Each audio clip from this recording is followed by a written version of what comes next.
Hey, how you doing, YouTube? I'm back with another video, and today I'm going to be talking about why the New York Knicks could be a future dynasty. Now, I'm not saying that they are going to be this future, unbelievably Chicago Bulls dynasty or anything. I'm not personally a New York fan, but I think they could potentially have a very, very bright future. And now I want to say I am extremely sorry for missing 3 days straight. I forgot my laptop at my mom's house, and I mean, obviously I don't have a computer at my dad's house, so I mean, I left all that at my mom's house, and I didn't feel like posting a very shitty YouTube video for y'all or anything. So I mean, that's my bad, and I'm gonna not try to let it happen again. I mean, I'm pretty sure that's the most days I missed this year by far. I don't miss many days. I pride myself on that, so I'm sorry for that. And I mean, I'm sorry if y'all guys got annoyed by that. Probably none of y'all noticed, but if y'all did, I am sorry about that. I'm trying not to let it happen again, and I'm just happy to be back and enjoying to be able to make videos once again for you guys. So without further ado, without me rambling on too much, just get right into this video. Alright, so my first reason for this video is going to be that they have a chance to get Kyrie Irving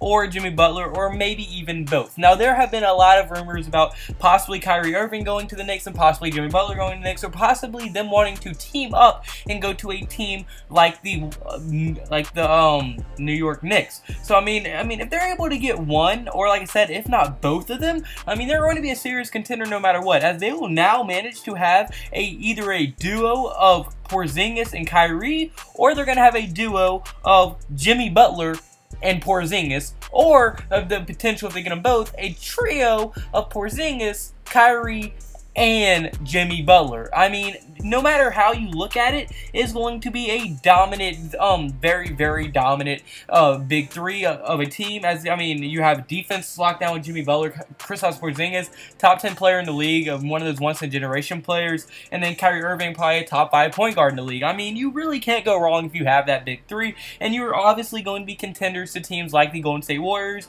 And I mean, I don't know if they're going to be able to beat the Golden State Warriors with that big three, but it would be a very fun series to watch, as we have seen that Kyrie Irving does sometimes have Curry's numbers in the finals. And I mean, Kristaps Porzingis, I don't know many people that can guard him. I mean, he's taller than Kevin Durant.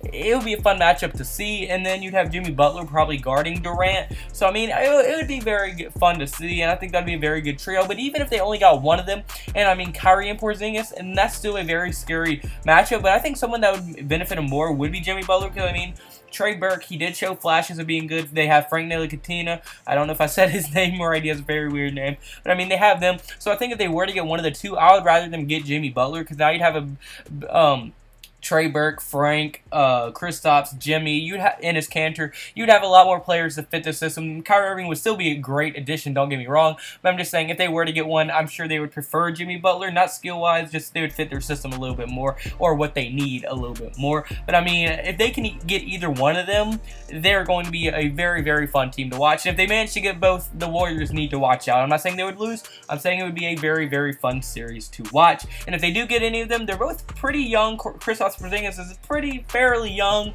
so I mean, I think they would definitely be a team to be messed with for like a couple years down the road. And that's another thing. The Warriors, they probably don't have, like, I think Steph Curry's turning 28 or 29. Durant's turning about the same age. They're all kind of getting up there in age. So about 4 years down the road, the Warriors are going to be showing some chinks in the armor, and that's going to be about when Kristaps Porzingis hits his prime, and when Jimmy Butler and Kyrie are still going to be pretty good players in this league. So I mean, I think no matter what, if they're able to get these players, they're going to be a very scary team down the road if they are able to re-sign them and everything.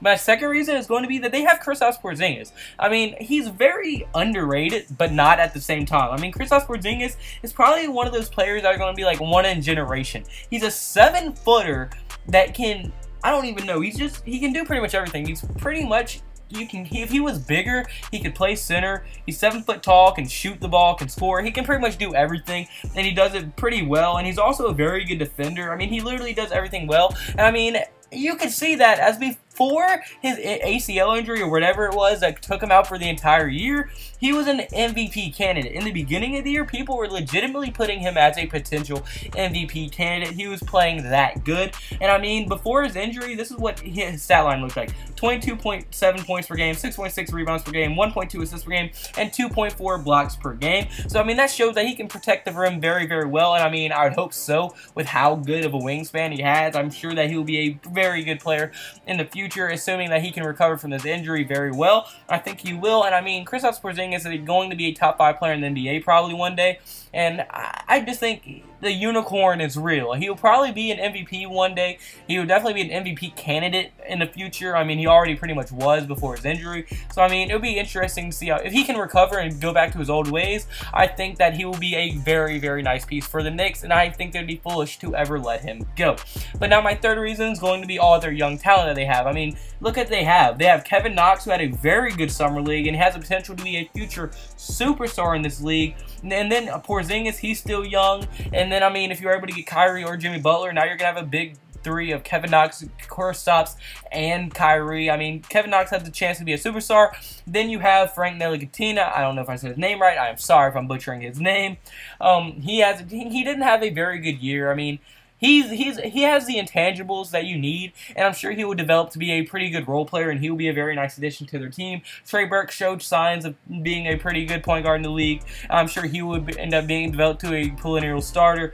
And like I said, if you're able to get Jimmy Butler or Kyrie, who's still probably young, going into their prime right now, well, I mean, now you're going to have a big four, potentially, of Jimmy, Kyrie, Porzingis, and Kevin Knox to go along with young guys like Ntilikina, Trey Burke. Enes Kanter is still a very solid player in this league, and I do like him as a center. So, I mean, you never really know. I think if they were able to get that, he'll be very good. And another big plus for Kevin Knox, they booed him when they drafted him, which means he is destined for greatness. They booed Kristaps Porzingis. They booed Kevin Knox when they got drafted. It means he's the next Michael Jordan.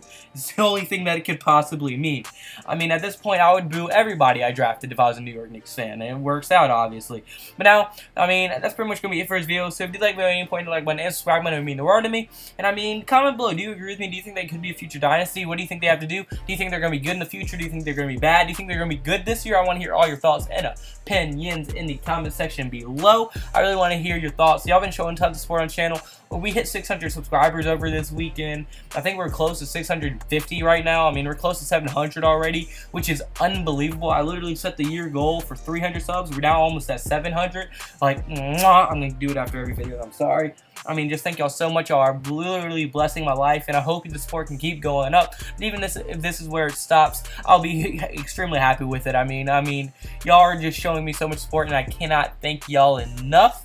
And I hope y'all have a blessed day, because I had a blessed day, so y'all need to have a blessed day. See you tomorrow's video. Goodbye.